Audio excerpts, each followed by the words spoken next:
یہ میں بارہا کہہ چکا ہوں کہ ہماری فوج کے درمیان اور ہماری عوام کے درمیان اعتماد ختم ہو چکا ہے. پھر ایک گرینڈ جرگہ بلائیں گے تمام ان سٹیک ہولڈرز کا جو کہ ان ایریاز کے اندر ہیں جہاں پہ ٹیررزم ہے. یہ جو بیٹھے ہوئے ہیں جن کی ذمہ داری ہے کہ انہوں نے بارڈر کو کلیئر کرنا ہے، بارڈر پہ پروٹیکشن دینی ہے. اس کے علاوہ میں یہاں پہ واضح ایک بات دے رہا ہوں تمام ڈپٹی کمشنرز کو کہ کسی طرح کا کوئی بھی کیسی بھی حالات میں کسی طرح کا کرفیو کا آرڈر آپ نہیں کریں گے.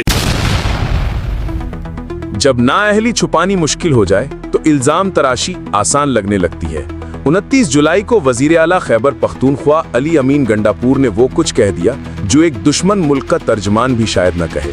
دہشت گردی کے خلاف جنگ کو متنازع بنانا، عوام اور فوج کے درمیان نفرت پیدا کرنے کی کوشش کرنا اور ایسے بیانات دینا جن کا فائدہ صرف ملک دشمنوں کو ہو سکتا ہے، یہ سب کچھ ایک صوبے کے چیف منسٹر نے بیٹھ کر اعلانیہ کیا. تحریک انصاف کی گرتی ہوئی سیاسی ساکھ، عمران خان کے بیانیے میں مسلسل مایوسی اور فوج دشمن پوسٹس اب صرف بدنیتی نہیں بلکہ ایک خطرناک ایجنڈے کی نشاندہی ہے.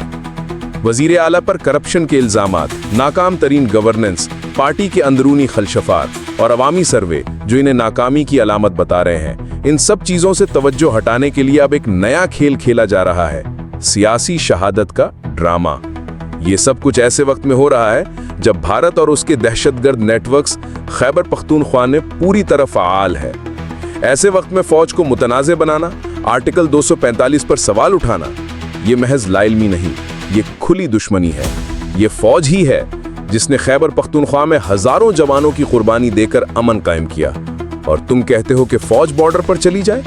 فوج اگر بارڈر پر جائے گی تو پورا بارڈر سیل کرے گی، نہ کوئی غیر قانونی تجارت ہوگی، نہ کوئی سمگلنگ، اور تمہاری چیخیں آسمان کو چھوئے گی. اور جب فوج ہٹ جائے گی تو تمہاری 537 بندوں کی CTD خیبر پختونخوا کو سنبھالے گی جو ایک FIR تک نہیں لکھوا سکتی. وہ دہشت گردوں سے کیسے لڑے گی؟ اور سن لو، اگر فوج کو واپس بلانا پڑا تو وہ صرف دہشت گردوں سے نہیں، تمہاری نااہلی سے بھی نمٹے گی. یہ بھی ممکن ہے کہ گنڈاپور کے یہ بیانات ایک پلان کے تحت ہو تاکہ GHQ حملے جیسے کیسز سے توجہ ہٹائی جا سکے، خان کے لیے کوئی رعایت نکالی جا سکے. مگر یہ نورا کشتی اب عوام پہ واضح ہو چکی ہے.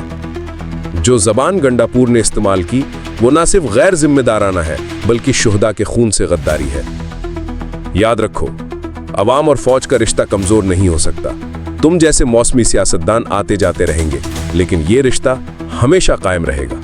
علی امین گنڈاپور، تم صرف ایک ناکام وزیر اعلیٰ نہیں بلکہ اس بیانیے کا چہرہ ہو جو دشمن بھی اپنانے سے شرماتا ہے.